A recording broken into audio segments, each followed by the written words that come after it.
কালীগঞ্জ উপনির্বাচনের বিজয় উৎসবের নামে সংগঠিত হিংসায় প্রাণ হারায় ৯ বছরের নিষ্পাপ শিশু তামান্না খাতুন।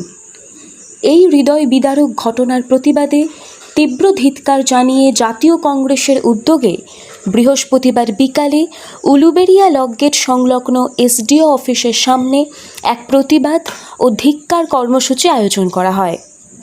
এই কর্মসূচিতে উপস্থিত ছিলেন পশ্চিমবঙ্গ প্রদেশ কংগ্রেস কমিটির সহসভাপতি শ্রী অসিত মিত্র, প্রদেশ কংগ্রেস নেতা আলম দিয়ান, হাওড়া জেলা কংগ্রেস কমিটির সহসভাপতি শেখ হাফিজুর রহমান, যুব কংগ্রেস নেতা রিভু সান্যাল, শেখ সুজাউদ্দিন সহ অন্যান্য নেতৃবৃন্দ ও কংগ্রেস কর্মীবৃন্দ।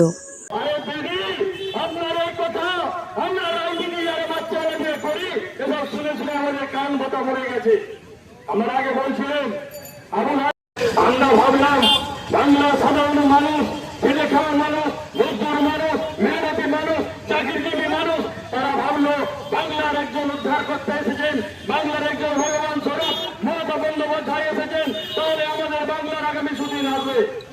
কিন্তু আমরা ভাবতে পারিনি মমতা ব্যানার্জির মধ্যে এত বড় একটা ডাইনি গ্রুপ আছে যে বাংলাকে সর্বকাশী ভাবে বাংলার মা বোনেদেরকে ধ্বংস করে নেয়, বাংলার মা বোনেদের প্রাণ কেড়ে নেয়। তার মধ্যে যে এত ভয়ানক গ্রুপ আছে, আমরা দেখলাম কালীগঞ্জে আমাদের ছোট্ট বোন ৯ বছরের তামান্নার পরে তাকে চোখের বম মেরে তৃণমূলের গন্ডারা, তৃণমূলের কর্মীরা বিজয় উৎসবের নামে খুন করলো। মমতা ব্যানার্জি একটি কথা বললেন না, খালি বললেন আইন আইনের পথে চলবে। আরে দিদি, আপনার এই কথা আমরা রাজনীতি যারা বাচ্চারা দিয়ে করি এসব শুনে শুনে আমাদের কান বোতা মরে গেছে।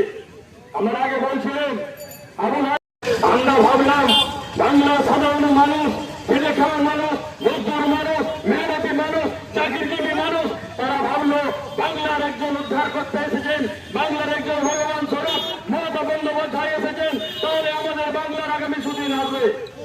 কিন্তু আমরা ভাবতে পারিনি মমতা ব্যানার্জির মধ্যে এত বড় একটা ডাইনি গ্রুপ আছে যে বাংলাকে সর্বকাশী ভাবে বাংলার মা বোনেদেরকে ধ্বংস করে নেয়, বাংলার মা বোনেদের প্রাণ কেড়ে নেয়। তার মধ্যে যে এত ভয়ানক গ্রুপ আছে, আমরা দেখলাম কালীগঞ্জে আমাদের ছোট্ট বোন ৯ বছরের তামান্নার পরে তাকে চোখের বম মেরে তৃণমূলের গন্ডারা, তৃণমূলের কর্মীরা বিজয় উৎসবের নামে খুন করলো।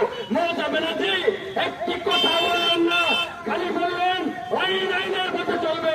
আরে দিদি, আপনার এই কথা আমরা রাজনীতি যারা বাচ্চারা দিয়ে করি এসব শুনে শুনে আমাদের কান বোতা মরে গেছে।